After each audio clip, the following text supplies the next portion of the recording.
আসসালামু আলাইকুম এভরিওয়ান। বাসার সব প্ল্যানগুলা বের করে দিয়েছি, কারণ হুট করে আমরা প্ল্যানিং করেছি আমরা বাংলাদেশে যাব। তো কাউকে না বলে কিভাবে বাংলাদেশে গেলাম ইংল্যান্ড থেকে, এটাই আজকে আপনাদের সাথে শেয়ার করব। এই সেই আমার চেরি গাছ, যেটাতে অলরেডি ফল চলে আসছে, বাট আমার দেখা হবে না। সব থেকে মজার ব্যাপার হলো আমরা আইয়াসের কাছ থেকেও হাইড করে রেখেছিলাম, কারণ ও যদি জানতো ও সামহাও বাসায় বলে দিত, কারণ বাসায় আমাদের প্রত্যেক দিন একবার করে কথা হয়। তো ও জানে যে আমরা কোথাও বেড়াতে যাচ্ছি। এমনিতেই সে জিজ্ঞেস করে কবে স্কুল ছুটি হবে অ্যান্ড আমরা কবে বাংলাদেশে যাব। তো বলার পর ওর রিয়াকশান। বাংলাদেশে হ্যাঁ, ববির সাথে দেখা করার জন্য বাংলাদেশে আজকে এখন আমরা বাংলাদেশে ববির সাথে দেখা করবা। তাহলে আমরা কোথায় যাচ্ছি? কেন তোমাকে বলিনি জানো?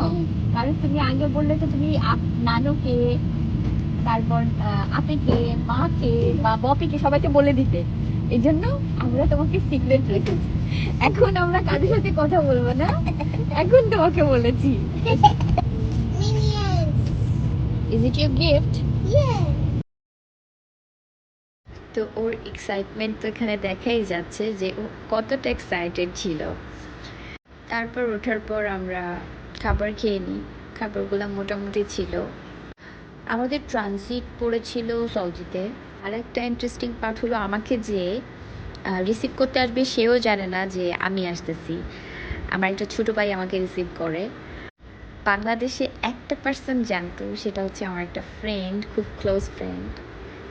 তো আলামিনের আমাকে দেখার পর রিয়াকশনটাও খুব মজার ছিল। আপু আপনারা চলে আসছেন? বাড়িতে নামার পর দেখছিলাম আব্বু সামনে বসে আছে। যেহেতু মিস্ত্রিরা কাজ করছে বাড়িতে, তো আব্বু ওখানে বসে থাকে অ্যান্ড মিস্ত্রিদের কাজ মাঝে মাঝে গিয়ে দেখে। তো আমি আব্বুকে বলছিলাম চলো বাসায় চলে যাই, আমাদের হয়তো আব্বু দেখবে না। তো বললো না, আব্বুর সাথে আগে দেখা করে চলো। আব্বু জাস্ট হতবাক হয়ে তাকায় ছিল, লিটারালি সে কাঁপতেছিল অ্যান্ড চোখ মুখ ছল ছল করতেছে।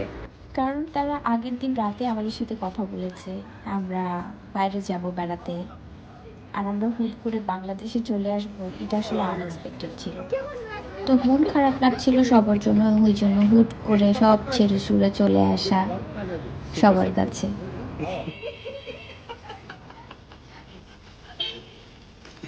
ভালো কি ব্যাপার, লোকজন নামে না।